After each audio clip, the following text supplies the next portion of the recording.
Welcome back to this week's episode of One Swell, and today we are going to talk about 5 technologies that are helping save the ocean and helping protect it for future generations to come. Let's check it out. What do drones, seaweed, and satellites have in common? Might be a pretty weird question, but the common factor in all of this is that they're a part of the tech revolution that's happening right now to help defend our oceans and better protect it for future generations to come. Number 1, ocean cleanup drones.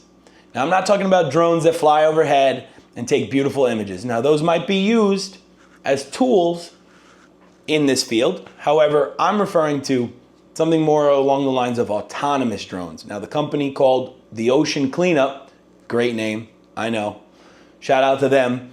They're using autonomous vehicles that are cleaning garbage and waste from our oceans 24/7 by utilizing autonomous drones that are solar powered and use AI routing to map out its path.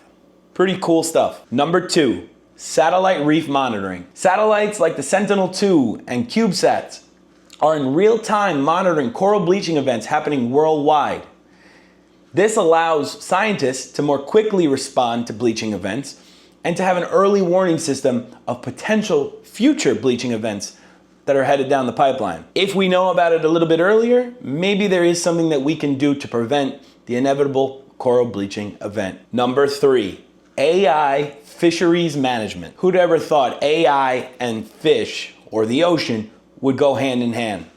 I know I didn't, and I know I didn't even think that this would be a possibility anytime soon, but I'm sure glad it is. Illegal fishing is a multi-billion-dollar industry that is affecting the ocean worldwide and is happening as we speak. This is exactly where AI comes in. AI systems now use satellite and sonar to track and monitor unlicensed fishing vessels. Some platforms even predict overfishing based on the migration and catch patterns of specific species. Pretty cool when you think that because of that information, we could prevent the possible collapse of an entire species. Number 4, bioplastic alternatives. Scientists are now using things like algae and seaweed to create biodegradable plastic alternatives. How is that actually put in place? Well, companies today are mass producing or trying to scale up their seaweed farms so that they could utilize it to make this newfound biodegradable packaging. And when we talk about biodegradable packaging, we are talking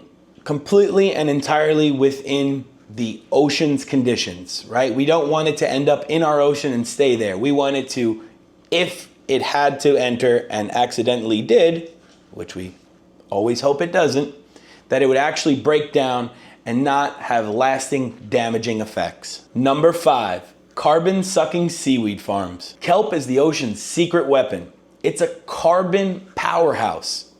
It grows fast, it captures CO2, and it provides habitat and shelter to many marine organisms. New tech is making large-scale kelp farms more feasible than ever. An example of this would be a floating rig drifting in the currents, allowing the kelp to naturally grow. Don't forget to like this video and leave a comment down below and let us know which one of these technologies interested you the most. Technology alone won't save the ocean. However, it will give us a fighting chance. Just as we said, technology alone won't save the ocean, well, neither will we. Together, and only together, can we make a difference one swell at a time. All right, I'll do it again. Number 2, coral reef. No, now I don't even know what it is.